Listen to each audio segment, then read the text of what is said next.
This is the Art Marketing Minute with Eric Rhodes, author of the Amazon best-selling book, Make More Money Selling Your Art. In the Marketing Minute, we answer your questions to help your art career. Brought to you by artmarketing.com, the place to go to learn more about marketing. Now, here's your host, Art Magazine publisher, Eric Rhodes. Thank you, Jim Kipping, and thank you for joining us today. I am here. My goal is to eliminate the idea of the starving artist. So let's get right to today's questions. I got a couple of questions from a guy named Jason Bowman, who's in Ontario, Hamilton, Ontario, which is right outside of Toronto. And Jason happens to be a creative agency, an ad agency there. He's also a plein air painter. He's been in touch and he sent me these questions. And so I got two questions from him. And he happens to be in the marketing business. He's an artist, and so he's probably not going to agree with everything I say, but we'll see. His first question is, in your estimation, what marketing functions are best outsourced versus doing it yourself?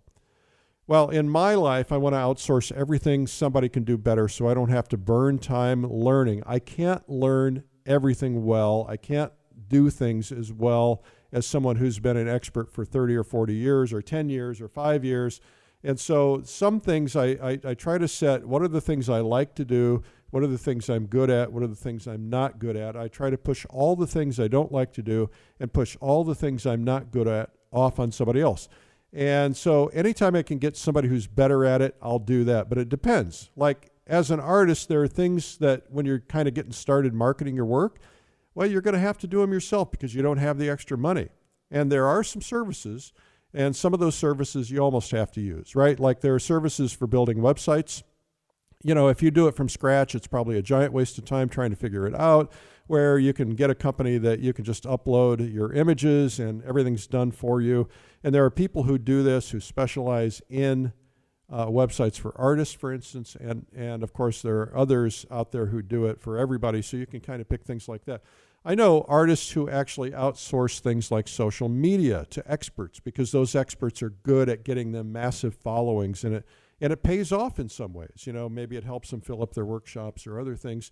There is some evidence that some people are starting to sell some art via social media, but most people aren't. And there's some very specific tricks. We're going to talk about some of those at the marketing sessions in the plein air convention. But you know, there are lots of people who can do things for you. There are agents who can set up gallery relationships and manage them. There are people who can set up and manage your workshops or do your shows, etc.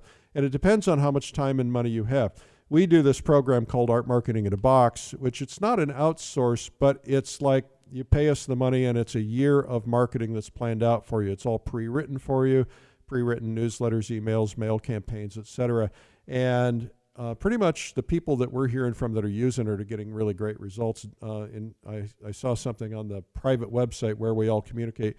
One person said they had doubled their income last year. Another one said that they more than doubled their income. So those things are pretty cool. And they basically still have to be customized, right? You got to put your paintings and stuff in them. But they can save you a lot of time, but you got to have the money to buy them. And sometimes you don't. So there's this old adage, and that is that marketing either takes time or money. The more time you put in, the less money you have to spend. Of course, that time is keeping you from making money if making money is about painting and doing enough paintings. And you have to make that, you know, that balance thing. Can I spend a little money, get somebody to do something for me so that it doesn't take my time so I can do more painting? And so that's the way you want to look at it. When I started my business, I worked a full day, basically from about 7 o'clock in the morning till about 5 or 6 o'clock in the afternoon. And then I didn't have any time for marketing, so I had to learn marketing. So I would take from like 6 o'clock at night till 10 o'clock or 11 o'clock at night and driving home at 11 or midnight every night. And I was working on marketing during those times, so I had no choice. So you got to put in the time or you got to put in the money if you want something to happen. And sometimes you have to put in both, especially when you're growing a business. But after I got some meat on my bones and I had a little money, then I would take that money and hire somebody to help me out or hire a freelancer. Today we have sites like Upwork where you can hire people for projects and design and writing copy and things like that. They're invaluable. Jason has another question. It says, best practices for designing an ad in Plein Air magazine. What to include, what not to include, what to emphasize, tagline, call to action. Well, when I did my first magazine ad, I knew nothing about it. I remember specifically the time I bought my very first magazine ad. I thought I was a hot shot. I thought it was really cool. And I went out and I called this magazine. I talked to the sales rep. She told me exactly what to do. But I decided I knew better. And so my friends had been giving me some advice, and I did exactly opposite what she told me to do, and the ad bombed. And then I kept doing it, and the ad bombed and kept bombing. And I wasted a lot of time and money. It was expensive. And so I think, first off, you want to listen to people who are experts, who do this, who know their publication. And I could have saved a lot of money and had a lot more success a lot faster. Let's start with some of the basics. In a magazine like Plein Air, you have basically one of two audiences. You have collectors who buy or who go around to the various Plein Air events, and you have artists who buy paintings, but they also go to workshops. And surprisingly, about 80% of the artists are buying paintings. And so even though you might think it's a magazine for artists, what we're finding is a lot of people who've gone to Plein Air events as collectors have taken up painting, and they're still buying paintings. As a matter of fact, what we've been learning is they're buying more because now they want to have them around them so they can look at them and understand how they did them. Everything you do, though, you want to start with the outcome in mind. So what do you want to accomplish? You may want to drive people to a show. You may want to drive people to an event, or you may want to do branding and build your name awareness or create any awareness of you. You may want to sell a specific painting, or maybe you want them to visit your website, or maybe you want to get their email address. You can't do it all in one ad, and when people try to, it just becomes one giant cluster mess, right? So honestly, try to figure out what's the one thing you want to do. What's the one purpose? And everybody's got a different purpose depending on what's important to you. And honestly, realistically, in most cases, one ad is never enough. It's pretty good for a show, like if you're doing a plein air event, you should really be doing 2 or 3 of those minimum so people get it on their calendar way in advance. But it's like a doctor asking you to take antibiotics and you say, well, I'm going to take one pill. There's a cumulative effect of that pill over and over time in your bloodstream. And the same thing happens with advertising. There's a cumulative effect. And that's why I always preach about repetition and never, ever giving up, because the more repetition, the more momentum you build. Momentum builds on momentum. And then after a year, 2 years, 3 years, you're just really rocking it and really getting results. And then what happens is people get cocky and confident and they stop. They think, okay, things are going well. And then their business crashes about 6 months later. And so then they kind of start up again and they've lost momentum. So keep that in mind. You want to be careful not to get seduced by numbers. Now, I can buy a magazine with 1 million readers, or I could buy a magazine with 100,000 readers, or I could buy a magazine with 1,000 readers.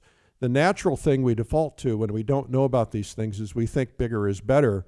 But what if the 100,000 people were people with no money, or people who didn't like paintings, or people who didn't like your kind of paintings, or people who maybe they like paintings, but they just, they're all in positions where they don't have the money to buy them.